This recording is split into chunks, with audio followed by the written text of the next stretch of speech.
नमस्कार, कैसे हैं आप लोग। मैं Yogesh Sharma rhythm divine channel से। और लीजिए आज एक नया लेसन आप लोगों के लिए।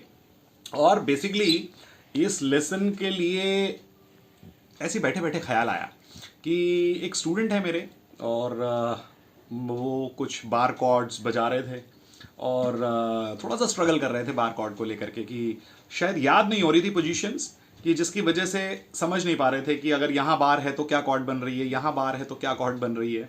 तो मुझे लगा कि थोड़ा सा उनको दिक्कत हो रही है इस चीज़ को लेकर के। तो आज मैंने सोचा कि ये एक लेसन मैं थोड़ा सिंप्लीफाई करके आप लोगों को बताऊं ताकि आप आसानी से बार कॉर्ड की पोजीशन को याद कर सकें। और थोड़ा सा मैंने कोशिश की है कि शायद आसानी से ये चीज़ आप लोगों को समझ में आ जाए।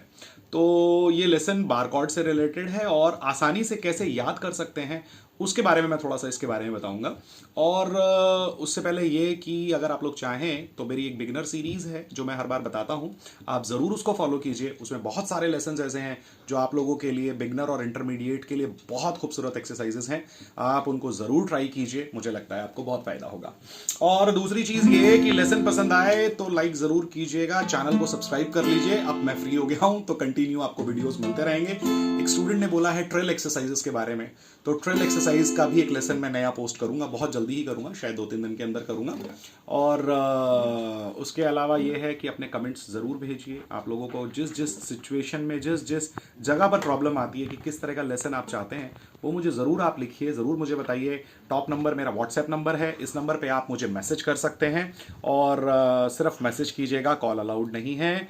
मैं ज़रूर कोशिश करूँगा कि आपको रिप्लाई कर सकूँ और आपकी क्वेरीज को जो है सॉर्ट आउट कर सकूँ। और ऑनलाइन कोर्स मेरा चल रहा है, ऑनलाइन मेरी क्लासेस चल रही हैं। जो लोग ज्वाइन करना चाहते हैं ऑनलाइन के लिए, आप लोग ऑनलाइन मेरे साथ जुड़ सकते हैं।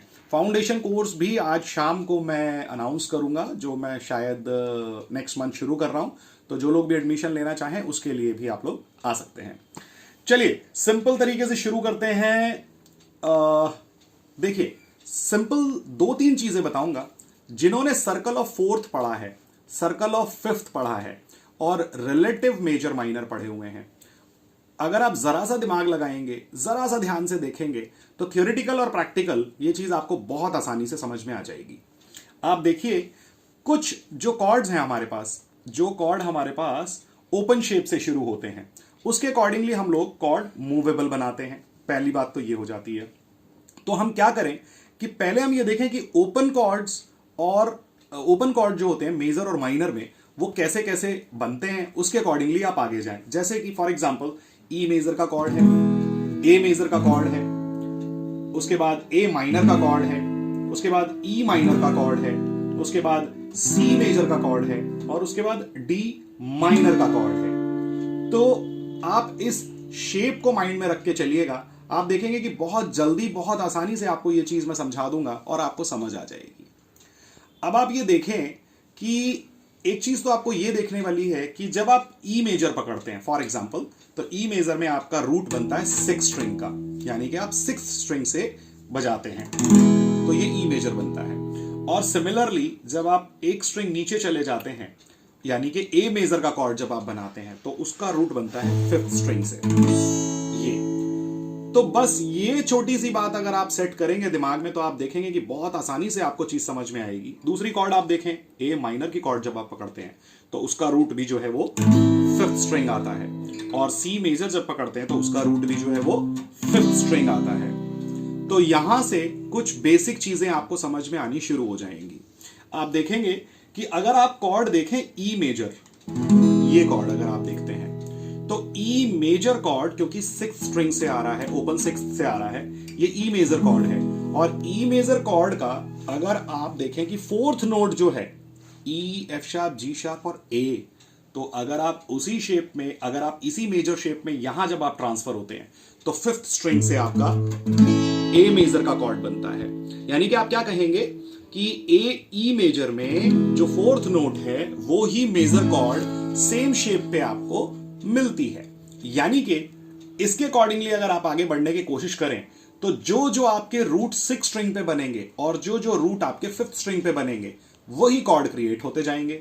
जैसे फुल शेप में आपने देखा 6 स्ट्रिंग में ई और 5th स्ट्रिंग से मिलेगा आपको ए। तो अकॉर्डिंगली अगर आप जाएंगे तो अगर आप ई के बाद एफ पे जाते हैं तो अगर आपको यहां एफ मिलता है तो यहां आपको बी फ्लैट मिलेगा। अगर आपको यहां जी मिलता है तो यहां पर आपको सी मिलेगा। यानी कि आपने क्या करना है, फोर्थ नोट को काउंट कीजिए, उसके अकॉर्डिंगली आपको वहां पर उसका कॉर्ड मिलेगा और वो मेजर शेप ही मिलेगी। तो ये भी एक तरीका हो गया कि आपने एफ लगाया या बी फ्लैट उसके साथ लगाया या जी लगाया, जी के साथ आपने सी लगाया। अब इसको थोड़ा सा दूसरे तरीके से देख सकते हैं आप। ए मेजर फिफ्थ स्ट्रिंग का रूट है। अगर आप इस शेप को याद करते हैं तो ए के अकॉर्डिंगली जो फिफ्थ नोट है सर्कल ऑफ 5 के अकॉर्डिंग, तो ए का फिफ्थ नोट ई मेजर है, यानी कि उसके ऊपर ई मेजर का कॉर्ड बन रहा है। तो ये इसका ऑल्टरनेटिव हो गया। अगर आप यहां पर सी मेजर कॉर्ड पकड़ रहे हैं फिफ्थ रूट से, फिफ्थ स्ट्रिंग के यानी कि थर्ड से, आपने देखा सी मेजर कॉर्ड बन रहा है यहां पर, और सिमिलर शेप को जब आप ऊपर ले जाएं, चेंज करें, तो वो जी मेजर बनती है। तो यानी कि आपको पता लगा जहां थर्ड फिंगर बेंड का नोट आता है वहां पर जो भी कॉर्ड बन रहा है उसका फिफ्थ कॉर्ड ऊपर मेजर बन जाएगा, यानी कि सी मेजर का पांचवा नोट जी मेजर कॉर्ड बनेगा, डी मेजर का पांचवा कॉर्ड ए कॉर्ड बनेगा।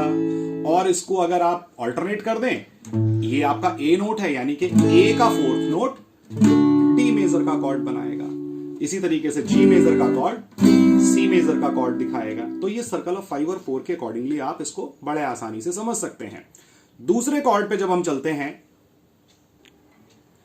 तो अब अगर आप देखेंगे कि हम एक वापस शेप पे आए, मान लीजिए सी मेजर कॉर्ड है आपकी। अभी आपने देखा था कि मेजर टू मेजर के बारे में हम बात कर रहे थे भाई। ई मेजर देखा था, ई मेजर से ए मेजर देखा था, यानी कि फोर्थ नोट अगर ऊपर से नीचे की तरफ जा रहे हैं और नीचे से अगर आप फिफ्थ स्ट्रिंग के रूट से अगर आप सिक्स स्ट्रिंग रूट के ऊपर जा रहे हैं, उसके अकॉर्डिंगली आपने जो कॉर्ड देखे वो कॉर्ड आपको पता लगे। अब आप आइए वापस सी मेजर। तो अगर सी मेजर आपका रूट फिफ्थ नोट है तो ये सी मेजर और सी मेजर से उसका रिलेटिव अगर आप चेक करते हैं तो वो बन जाता है ए माइनर, यानी कि फिफ्थ स्ट्रिंग ही रूट है दोनों, सी मेजर और उसका रूट ए माइनर। तो ये यहां बनता है। तो अगर आप देखें इसके अकॉर्डिंगली जब आप जाएंगे तो आप क्या देख रहे हैं कि ए नोट ओपन और उसके बाद में 1 2 3 जो थर्ड नोट है यानी कि सी मेजर, आगे के तीसरा जो थर्ड नोट मिल रहा है आपको वो नोट उसका मेजर कॉर्ड बना रहा है, यानी कि ए माइनर का रिलेटिव जो थर्ड नोट है वो मेजर कॉर्ड को क्रिएट कर रहा है। तो इसके अकॉर्डिंगली अगर आप देखें तो भी बहुत आसान हो जाता है कि अब इसके आगे जो भी कॉर्ड बनेगा, जैसे कि एफ शार्प का कॉर्ड बन रहा है, तो सॉरी सी शार्प का कॉर्ड बन रहा है, तो आपने देखा कि सी शार्प का नोट जो है वो फिफ्थ स्ट्रिंग रूट है, और इसी के अकॉर्डिंगली जब आप इसे माइनर करते हैं तो ए शार्प नोट यहां मिल गया आपको, यानी कि ए शार्प बी सी शार्प, जैसा मैंने कहा था अभी सी मेजर से ए माइनर, तो सी शार्प मेजर से ए शार्प माइनर, बिल्कुल अकॉर्डिंगली आगे आप जा सकते हैं। आप यहां देखेंगे बिल्कुल आपको अंदाजा लगेगा कि यहां पर अब आप जो कॉर्ड पकड़ रहे हैं, आपने डी मेजर का कॉर्ड पकड़ा और डी मेजर से डी माइनर बन रहा है। तो कहने का मतलब है कि आपको ये स्ट्रिंग का जो नोट है अगर आप इसके अकॉर्डिंगली जा रहे हैं तो आप आसानी से इस बात को समझेंगे। जैसे एफ मेजर का कॉर्ड बन रहा है तो एफ मेजर का नोट ये रहा, बैकवर्ड हो जाइए 3, तो ये वाला नोट आपका माइनर क्रिएट कर देगा। तो आपने देखा कि एफ मेजर और एफ मेजर से बैकवर्ड आ जाइए डी नोट पे तो डी माइनर, इसी तरीके से जी मेजर तो बैकवर्ड में ई माइनर, क्योंकि ये नोट आ रहा है, यानी कि फिफ्थ स्ट्रिंग के रूट से आपने रिलेटिव क्रिएट कर लिए, तो वो भी एक चीज आपके लिए आसान हो जाती है। तो कुछ आप देखें कि एक सिंपल तरीका आपको समझ में आना शुरू होगा। ये बेसिकली क्या है कि कॉर्ड आप आसानी से याद कर सकें। तो मुझे क्योंकि अपने एक स्टूडेंट को ये प्रॉब्लम लग रही थी कि उनको ये प्रॉब्लम वो फेस कर रहे हैं, तो उसके अकॉर्डिंगली मैंने सोचा कि और भी कई लोग ऐसे हो सकते हैं भाई जिनको शायद ये इजीली ना समझ में आ रहा हो। तो आप क्या करेंगे कि अगर इस तरीके से आप उसे याद करेंगे तो बहुत आसानी से मिलेगा कि भाई ई का कॉर्ड है, ई के अकॉर्डिंगली मेजर की शेप में मेजर का कॉर्ड यहां मिल रहा है, मेजर से रिलेटिव माइनर यहां मिल रहा है, यानी कि आप अब इस शेप को आसानी से याद कर सकते हैं। एक शेप आपको पता लगती है, दूसरी शेप आपको पता लग जाती है। जैसे एफ नोट है तो डी माइनर है, और डी माइनर क्यों है? क्योंकि ये रूट, आपने बाकी की स्ट्रिंग को भी देखने की जरूरत ही नहीं है, आप अपने इस रूट से लेकर के चलिए। जब आप ये रूट लेके चलेंगे तो आपको बहुत आसानी से समझ में आएगा, जहां आपकी फोर्थ फिंगर है वो मेजर कॉर्ड बना रही है, और जहां आपकी फर्स्ट फिंगर है वो उसका रिलेटिव माइनर बना रही है। तो ये आपको आसानी से समझ में आएगा। दूसरी चीज आपने यहां देखा कि जहां सिक्स स्ट्रिंग के अकॉर्डिंगली आप देखेंगे कि 6 स्ट्रिंग के अकॉर्डिंगली जहां पर आपका फर्स्ट फिंगर आ रहा है वो उसका मेजर कॉर्ड क्रिएट कर रहा है, और अकॉर्डिंगली जहां आपका 5th स्ट्रिंग का जो नोट आ रहा है फर्स्ट फिंगर के ऊपर वो उसका मेजर कॉर्ड बना रहा है। तो मेजर के अंदर मेजर को आप आसानी से देख सकते हैं, मेजर के अंदर माइनर को आसानी से देख सकते हैं। इस तरीके से अगर आप कोशिश करेंगे तो ज्यादातर कॉर्ड आपको आसानी से समझ में आने लगेंगे, याद होने लगेंगे। तो ये ट्रिक है कि आप आसानी से उस चीज को समझ पाएं, क्योंकि जैसे बिगिनर होते हैं या थोड़ा सा अभी शुरू किया है तो ये प्रॉब्लम क्रिएट होती है। तो ये प्रॉब्लम ना क्रिएट हो इसलिए मुझे लगता है कि कॉर्ड को याद करने का एक आसान तरीका है। अब फाइनली एक छोटी सी चीज और आप देखें कि आप कैसे एक चीज और, कि जो कॉर्ड यहां माइनर क्रिएट होती है जैसे कि ई माइनर 6 स्ट्रिंग के साथ में आती है क्योंकि ओपन ई है, और उसी के नीचे जो शेप है वो माइनर कॉर्ड ए माइनर है। तो ये कॉर्ड हम पहले भी समझ चुके हैं, सी मेजर से ए माइनर पर आ सकते हैं। और यहां पर जो ई माइनर का कॉर्ड बन रहा है वो क्योंकि हम फर्स्ट फिंगर ऐड करते हैं तो ई मेजर कॉर्ड बनती है। दैट मीन्स क्या हुआ कि आप जहां पर भी मेजर कॉर्ड में, फॉर एग्जाम्पल आप यहां पर जी नोट के साथ जी मेजर कॉर्ड के ऊपर है, तो आप क्या देखेंगे, क्योंकि आपने अभी पढ़ा कि जी मेजर के साथ सी मेजर बन रहा है, तो ऑब्वियसली एक बात और भी आप देखें कि जहां जी मेजर बनता है वहीं जी माइनर की कॉर्ड बन जाती है, और जहां जी माइनर की कॉर्ड बन रही है वहीं एक एक फिंगर नीचे करने से सी माइनर भी कॉर्ड बन रही है।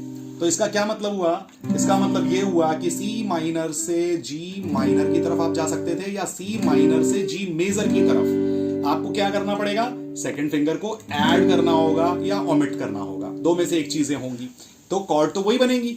तो इसका क्या मतलब हो गया कि आप आसानी से अगर देखेंगे कि आप याद करने के अब जो तरीके आपको मिले वो हो गया जी माइनर से सी माइनर, यानी कि माइनर टू माइनर की शेप आपको पता लगेगी यहां से, और यहां मेजर टू मेजर की शेप पता लगेगी आपको, और यहां पर बिल्कुल सिमिलरली वही मेजर से माइनर पता लगेगी आपको।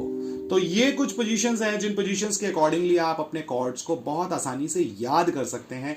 और मैं हमेशा कहता हूं नोटबुक के ऊपर लिखिए जरूर। आप नोटबुक पे लिखेंगे, थोड़ा सा देखेंगे, ध्यान देंगे, जिनको आता है मैं उनकी बात नहीं कर रहा, जिनको नहीं मालूम है या जिनको प्रॉब्लम होती है, अगर वो इसको याद करने की कोशिश करेंगे, देखने समझने की कोशिश करेंगे, तो बहुत जल्दी उनको ये कॉर्ड का स्ट्रक्चर याद होता चला जाएगा।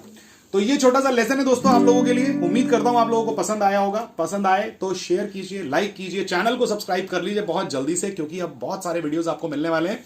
और अगर किसी तरह की कोई क्वेरी है तो मेरा व्हाट्सएप नंबर आपके पास है, मुझे आप मैसेज कर सकते हैं। मैं कोशिश करूंगा कि जल्द से जल्द आपकी प्रॉब्लम को सॉर्ट आउट करूं। और आप मुझे इंस्टाग्राम पे भी फॉलो कर सकते हैं, फेसबुक पे भी फॉलो कर सकते हैं, डिस्क्रिप्शन बॉक्स में आपको लिंक मिल जाएंगे। मिलते हैं एक नए लेसन के साथ में। Wish you all the very best, take care, bye bye.